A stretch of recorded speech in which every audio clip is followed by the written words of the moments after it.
Dear students of class 10, you are welcome to my history class.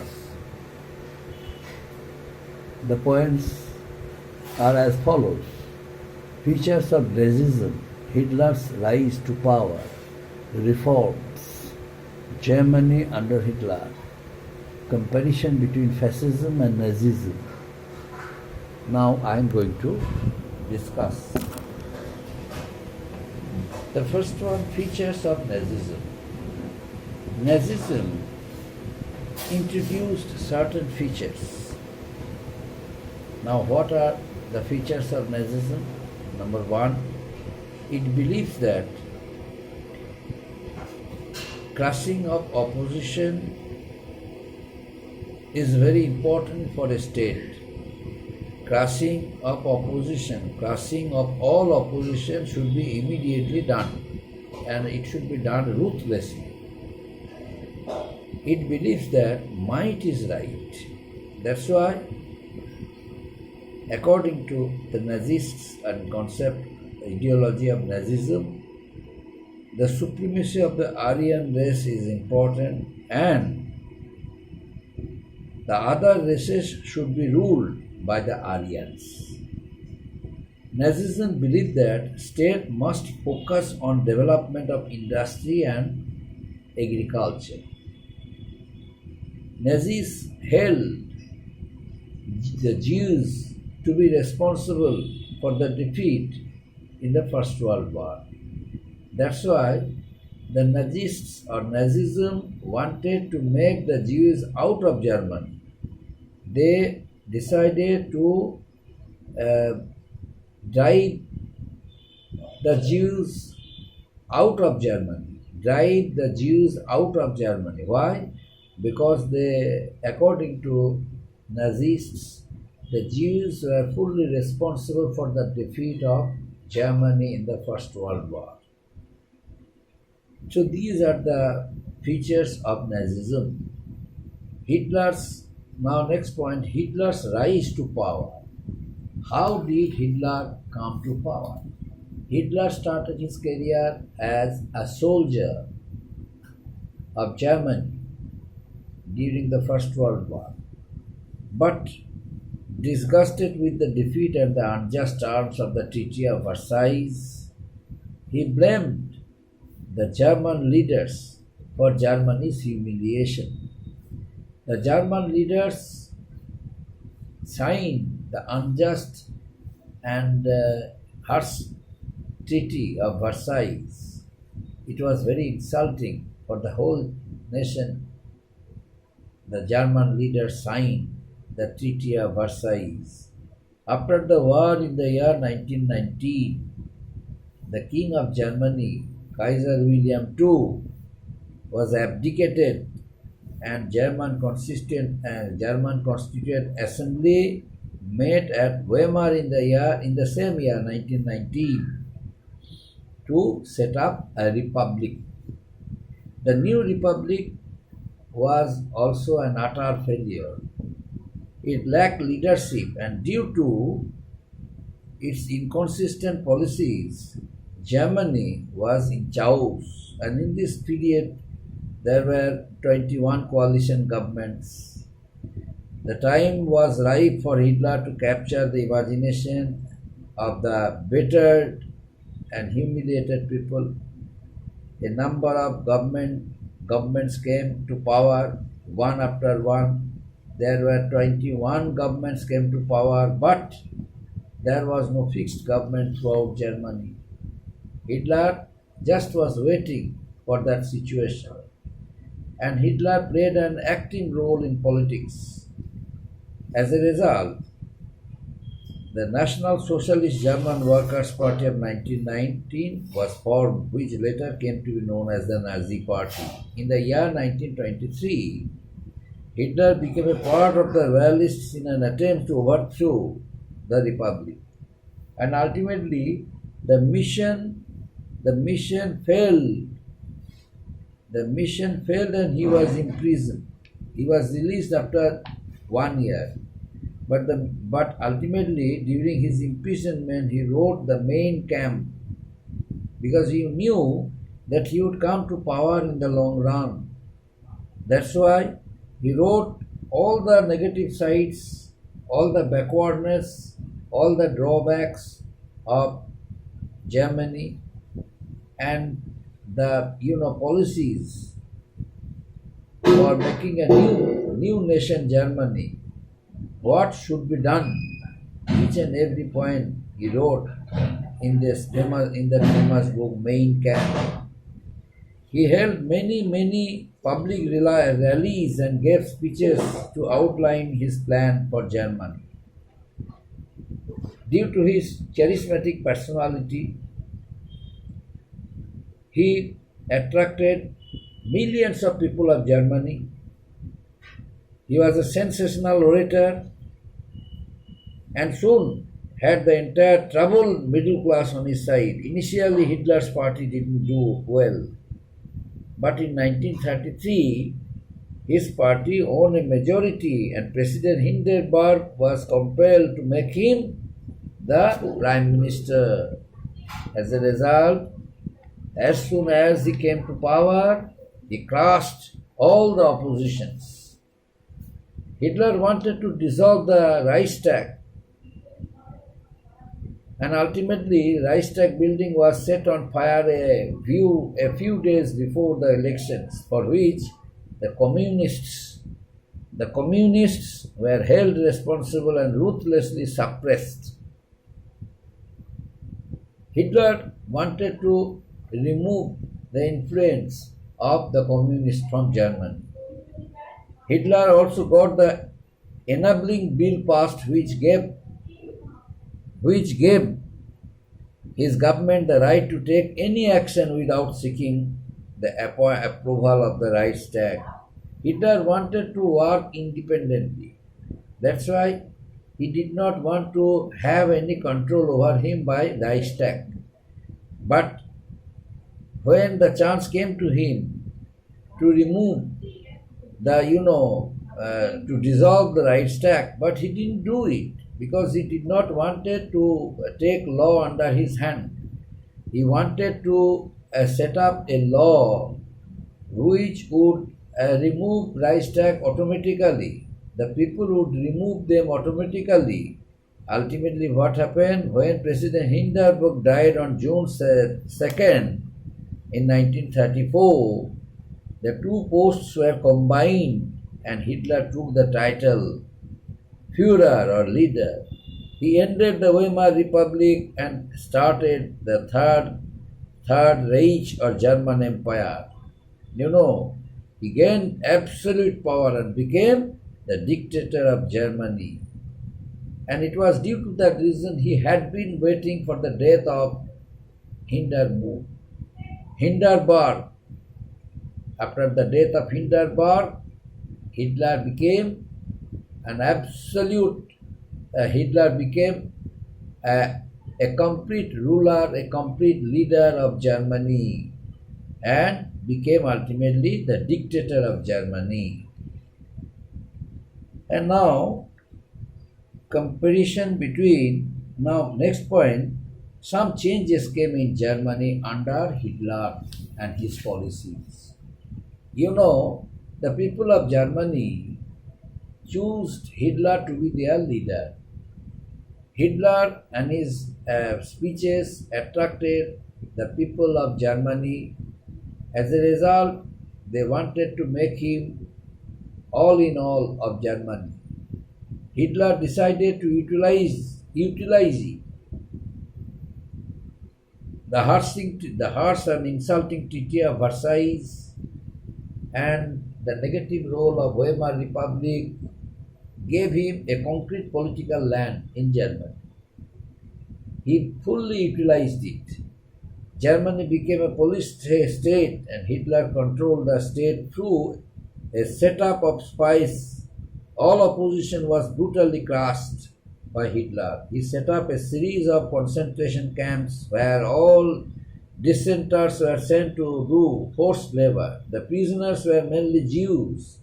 Hitler targeted the Jews, because he held the Jews, according to Hitler, the Jews were fully responsible for the defeat of Germany in the First World War. That's why so many Jews were taken into the custody and were forced to provide hard manual labor. They were transported in inhuman condition from all parties of Germany to the concentration camps. You know, a number of concentration camps were made by Hitler in order to give punishments to the Jews for their betrayal policy. Jews were banned from practicing law, medicines, and other professions and denied citizenship of Germany. Why? Because of that reason. Hitler blamed the Jews to be responsible for the defeat of Germany. According to Hitler, the Jews betrayed their nation. The Jews were, the Jews were offenders. That's why they should be immediately punished. And the role and influence of the Jews should be crushed ruthlessly. That's why he did it so, with an aim of crush the influence of the Jews in Germany. And so many Jews were imprisoned and kept in different concentration camps. Concentration camps were made to give punishments to those people who were basically offenders. Jews who also were there. Their properties, the properties of the Jews were confiscated, and shops also were looted. The work of Jews, poets, authors, scientists were burned and destroyed. The trade union leaders were assassinated. The three main pillars of the Hitler police state were stormtroopers of Stern Avlong means SA or brown shirts were the armed police who could appear without warning and arrest or kill political opponents without warrant. So SS or blacks guards were specially selected as bodyguards for Hitler. And Gestapo was the secret police that monitored all dissent and checked all opposition. Under his rule, there was a semblance of unity that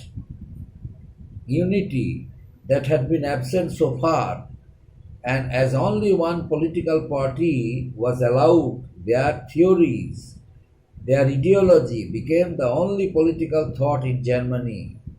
Hitler knew that he had become a great political leader of the world, and he was going to take a revenge of the harsh and insulting Treaty of Versailles. That's why the victorious powers, England, Russia, America, could take a revenge on him also. That's why Hitler introduced a good system for his protection, for his security, and also introduced a good network of spies.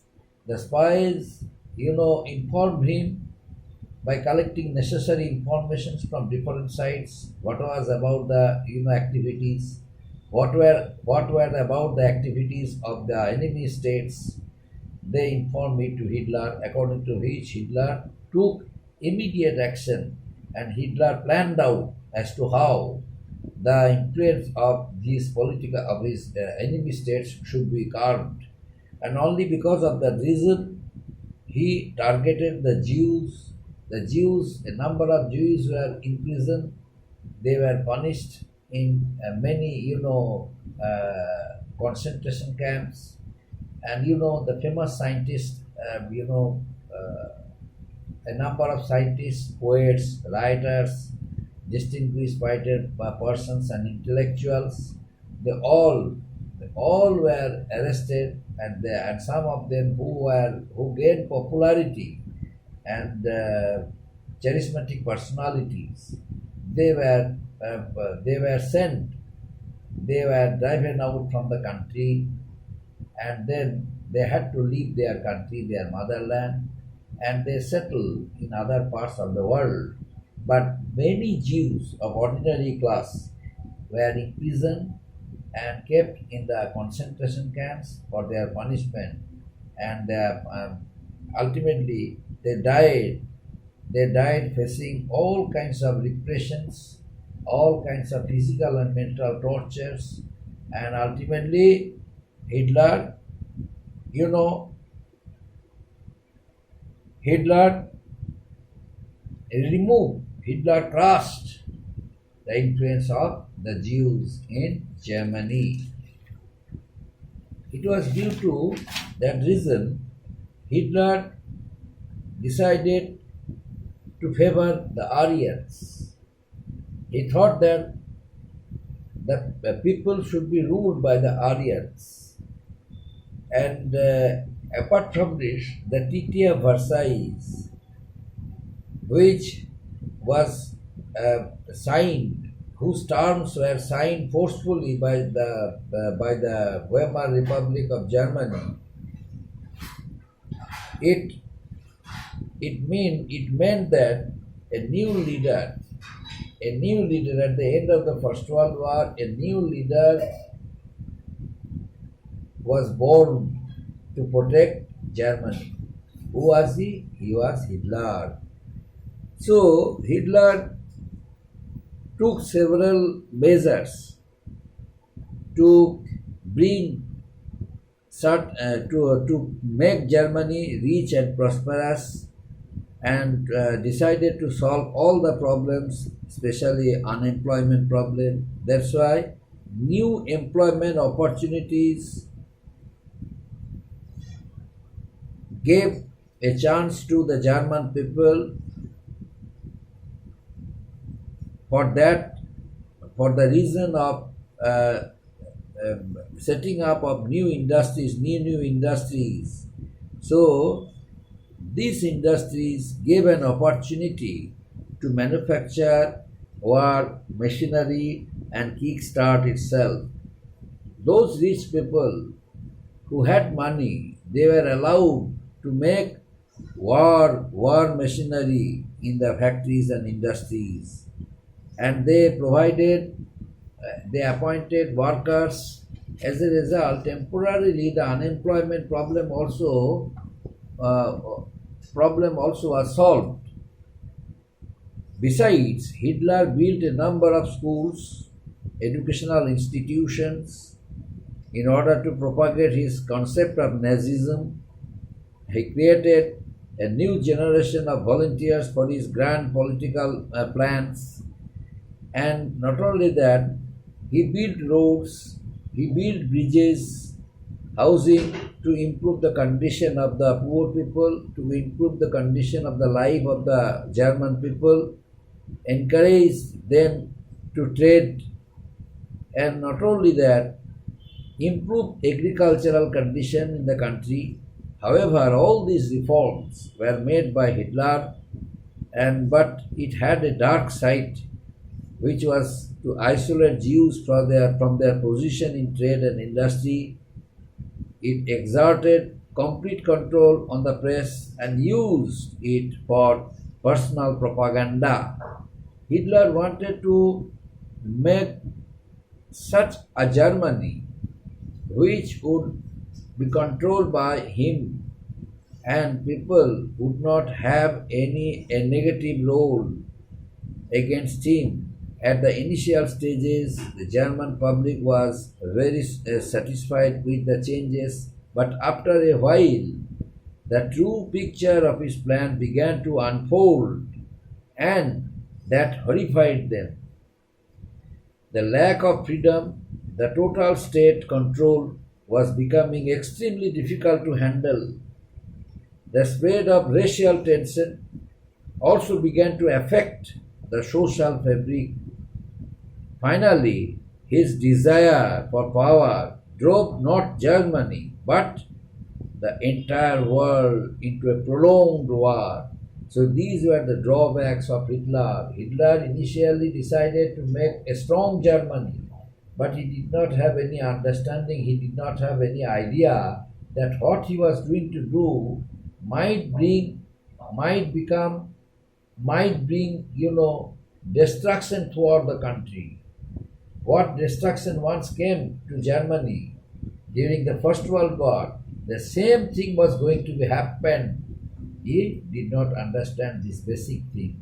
That's why initially he was determined to make Germany a strong nation throughout the world, that kind of nation which might fight, which might have confidence, which might have strength, which might be strong in all the fields, and which fight against them, their ally, against their enemies, and would defeat them and would establish their control throughout the whole world, throughout the whole Europe.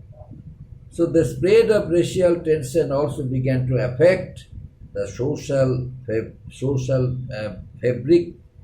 Only for that reason, there came a competition between the concept of fascism and Nazism. In Italy, Benito Mussolini, who started the fascist party, he also introduced an idea of totalitarian government, totalitarian state, where the state should have absolute control and there should be no opposition. However, there were certain aspects where the two differed from each other. These two concepts, Nazism and fascism, differed from each other. Number one, unlike Nazism, fascism did not propound or profess any racial supremacy. Fascism did not target any group of people of Italy to drive them out of Italy. They did not, construct any concentration camps like Nazis. The Nazis used and practiced racial discrimination quite ruthlessly, but fascism didn't do it so. The killing of Jews to establish the supremacy of Aryans over the other races was integral part and feature of Nazism. Fascism did not have such an ideology. So the fascists completely controlled the state, yet they did not abolish the monarchy like the Nazis. The Nazis abolished the monarchy, but the fascists did not abolish the monarchy. So these were the basic differences between the Nazism and fascism. Up to this, my dear students, the teaching of this lesson is completed. If you have any question, any doubt, you can ask me question during live classes. I shall make I shall get your doubts clear, and make the matter clear to you. Up to this, my dear student, our next lesson, the Second World War. Before Second World War, that lesson was very important to you for understanding the contemporary world properly. That's why I also gave importance. I gave importance to that lesson.